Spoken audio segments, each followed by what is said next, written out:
আজকের লেকচারে আমি দেখাবো বেনজিনের ওজোনীকরণ বিক্রিয়া।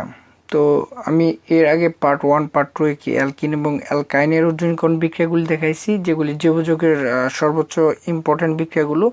তো এখন ব্যাপার হলো যে ওজোনীকরণ বিক্রিয়ার মধ্যে বেনজিনের যে ওজোনীকরণ যেটা আছে মেকানিজমটা, এটা পুরোপুরি ব্যতিক্রম অ্যালকিন এবং অ্যালকাইনের তুলনায়। তো এটাই যেহেতু ব্যতিক্রম, সেহেতু কি পরীক্ষা এটা বেশি এসে থাকে, অ্যাডমিশন টেস্টে সর্বোচ্চ আকারে এসে থাকে, রিটেন পার্টে, আর এসএসসি পরীক্ষা তো অবশ্যই আছে। তো এখন আমরা দেখব সেই বেনজিনের ওজোনীকরণ বিক্রিয়া। তো বেনজিনের ওজোনীকরণ বিক্রিয়া শেখার আগে আমি আমরা পার্ট 1 পার্ট 2 এর যে বেসিক ব্যাপারগুলি দেখছি, সেই বেসিকটা দেখে পরে মেকানিজমে ঢুকবো। তো বেসিক ব্যাপারটা হলো বেনজিন।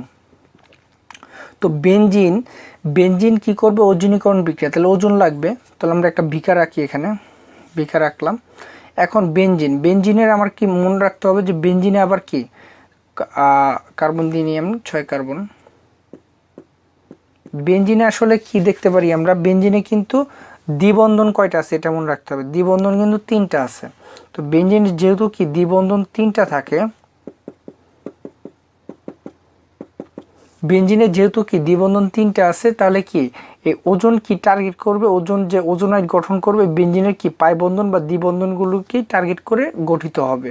তো এখন ব্যাপারটা হলো এই যে দ্বিবন্ধনকে কি টার্গেট করে ওজন গঠিত হবে। তো ওজন এখানে কয়টা আছে? এখানে কিন্তু এক অণু আছে। তাহলে এক অণু দিয়ে কি হবে না, যেহেতু 3টা দ্বিবন্ধন আছে, মানে 3টা দ্বিবন্ধন আছে, তাহলে কি 3 অণু লাগবে। কয় অণু লাগবে? 3 অণু। এখন আর কি এক অণু দিলে হবে না। যখনই আমরা 3 অণু দিব, তখনই কি করবে? এই কি ওজন 3 জায়গায় যে অ্যাটাক করবে বেনজিনের এই 3টা জায়গায় অ্যাটাক করবে এবং কি ওজোনাইড গঠন হবে। তারপরে তাহলে কি বেনজিন দিলাম, বেনজিন আর কি ওজন কত? 3 অণু দিলাম, প্লাস এখানে কি করব? আমরা আদ্র বিশ্লেষণ করব, ওয়াটার দেব। তো ওয়াটার দিলে কি হবে? ওজন আর বেনজিনের যে ওজোনাইড, এখানে ওজনটা ভেঙে যাবে। তো বেনজিনের ওজোনোলাইসিস হবে, হয়ে কার্বনিল যৌগ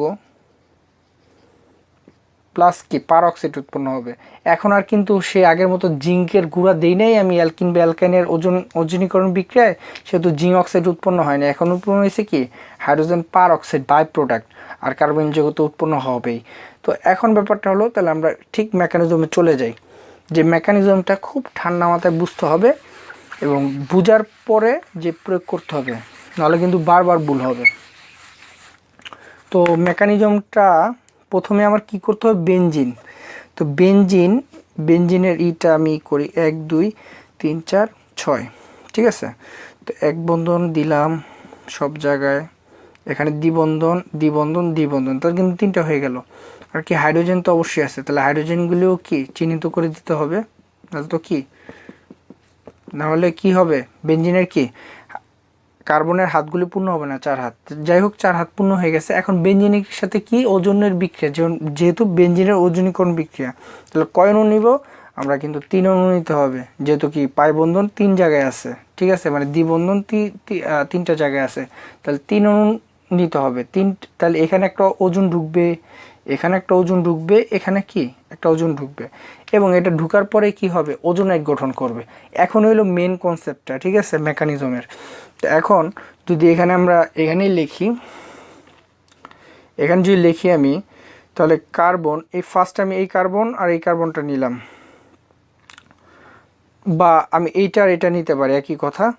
তো আগে আমি যেহেতু একক বন্ধন আছে এখানে, ঠিক আমি এইটা নিচ্ছি, এইটা নিচ্ছি একক বন্ধনে, তাহলে কার্বন কার্বন দিলাম, ঠিক আছে। যেহেতু হাইড্রোজেন আছে, তা হাইড্রোজেন দিলাম, বুঝতে হবে কিন্তু এটা, ঠিক আছে। তো আমি হাইড্রোজেন দিলাম। এবার কি ব্যাপারটা? এবার হলো এই যে দ্বিবন্ধন বা এখানে দ্বিবন্ধন, যে কোনো একটা টার্গেট করি। এখন যেহেতু আমার কি এই দ্বিবন্ধনকে টার্গেট করতে হবে, তাহলে আমি উপরেরটা করলাম প্রথমে টার্গেট, বুঝতে হবে কিন্তু, এটা না বুঝলে কিন্তু আমরা বুঝবো না। তাহলে এখানে কি দ্বিবন্ধনকে টার্গেট করলাম ফার্স্ট, ঠিক আছে।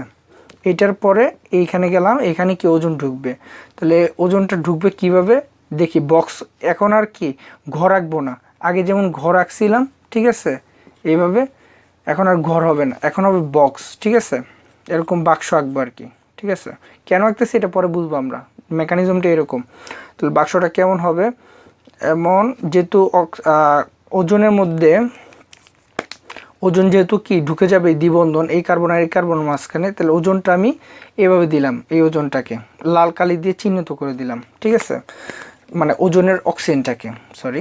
তো এরপরে কার্বন দিলাম, হাইড্রোজেন এখানে কি কার্বন হাইড্রোজেন আছে, ঠিক এই কার্বন হাইড্রোজেন দিলাম এখানের, ঠিক আছে। তো এখন ব্যাপার হলো আরও তো কি দুইটা অক্সিজেন আছে কিন্তু, তাহলে দুইটা অক্সিজেন কী হবে এইখানে ঢুকবে, এখানে একটা দিলাম, আবার কি এই বক্সের সাথে এই কার্বনের একটা দিলাম, এখান দিয়ে দিলাম, শেষ খাইনি। এখন এটা তো চলে গেল, এখন তাহলে কি আমার এইখানে টার্গেট করতে হবে, এই দ্বিবন্ধনেও তো ওজন আছে, তাহলে এটা কীভাবে করবো, ঠিক আগের মতো, যেহেতু তাহলে এই কার্বন আর এই কার্বন, তাহলে এই কার্বনটা কিন্তু আমি লিখিয়ে রাখছি এটা, তাহলে আমি এই কার্বনটাকে কি এখন লিখব। তো এই কার্বনটাকে লিখতে হলে কি করতে হবে, ওজন ঢুকাতে হবে, যেহেতু ওজন আছে, তো ওজন ঢুকাই এখানে। এই ওজন যেটা ঢুকাচ্ছি সেটা কিন্তু লাল কালি দিয়ে কি আমি মানে কার্বনের মাঝখানে যে ওজনটা ঢুকতেছে সেই ওজনটাকে আমি কি লাল চিহ্নিত করতেছি কালি দিয়ে, ঠিক আছে, কার্বন দিয়ে দিলাম, ঠিক আছে। তাহলে কার্বন এখানে কি হবে হাইড্রোজেন, ওকে।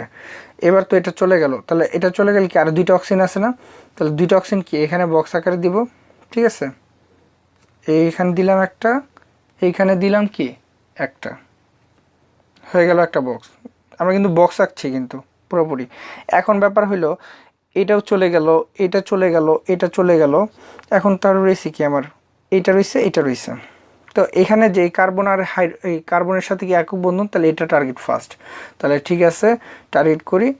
এই যে দেখি আমরা এটা সুন্দর করে টার্গেট করতে হবে, কার্বন হাইড্রোজেন, ঠিক আছে, বড় করে একক বন্ধনটা দিতে হবে, এই কার্বনের সাথে এই কার্বনের যে একক বন্ধনটা আছে দিলাম।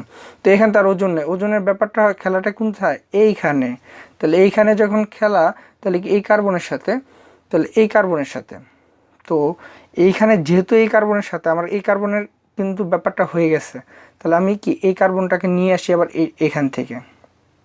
এখান থেকে টান দিয়ে এখানে নিয়ে আসলাম, ঠিক আছে। এখন যেহেতু কি O3 আছে, O3 কি এখানে দ্বিবন্ধন ঢুকবে, দ্বিবন্ধন ঢুকলে এই কার্বন কার্বনের মাঝখানে যে অক্সিজেনটা ঢুকবে সেটাকে আমি লাল কালি দিয়ে মার্কার দিয়ে বুঝিয়ে দিলাম, ঠিক আছে, আচ্ছা ঢুকলো। এবার কি আরও দুইটা অক্সিজেন রয়েছে, তাহলে দুইটা অক্সিজেন কী করবে, এই এই এই এটা কিন্তু কার্বনের সাথে যুক্ত হয়েছে, হাইড্রোজেনের সাথে না, যদি এভাবে লিখছি আমি, ঠিক আছে। এখন ব্যাপারটা হলো এই আমি কিন্তু এই যে মেকানিজমটা, এই মেকানিজমটা কিন্তু এখানে ব্যাখ্যা করলাম। প্রথমে কি করছি, এই একক বন্ধন যুক্ত কার্বন এখানে আছে, এইটা আর এটা লিখছি আমি, এটা বুঝতে হবে। এই দুইটা লেখার পরে যেহেতু দ্বিবন্ধন আছে, দ্বিবন্ধন এখানেও আছে, এখানে তো আমি উপরেরটা নিছি, তো এই দ্বিবন্ধন ভাঙলে কি অক্সিজেন ঢুকাবো, এখন অক্সিজেন ঢুকাই দিলাম, তো এই কার্বন কি এখানে লিখলাম, এই যে এটা লিখলাম, এখানে লিখলাম, আর কি অক্সিজেন যে আরও দুইটা ওজন O3 লিখে দিলাম, তাহলে একটা অণু এখানে চলে গেল। আবার আসি সেকেন্ড, এখানে কি এই কার্বন তো এখানে লিখছি আমি, ঠিক আছে, তো এই কার্বনটা আমি এখানে লিখলাম, তো এখানে ওজন ঢুকাই দিলাম, তাহলে এখানে কি ওজন চলে গেল দুইটা, এখানে কি 3 নাম্বার স্টেপ।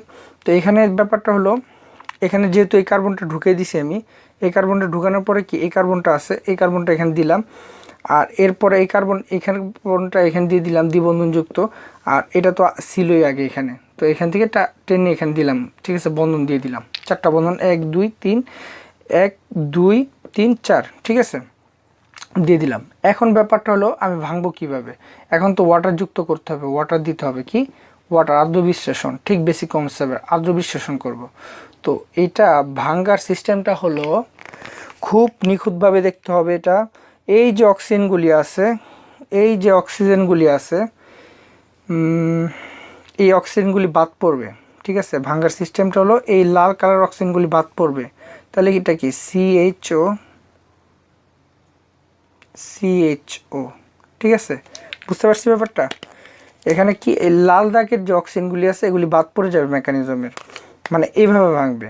আচ্ছা, তাহলে এখানে কীভাবে ভাঙবে, এখানেও কি হবে, এই রেড অক্সিজেনগুলি বাদ পড়ে যাবে, তো রেড অক্সিজেন যদি বাদ পড়ে তাহলে কি হবে এখানেও, তাহলে এখানেও ভাঙবে CHO, ঠিক আছে, বুঝতে পারলাম কিন্তু।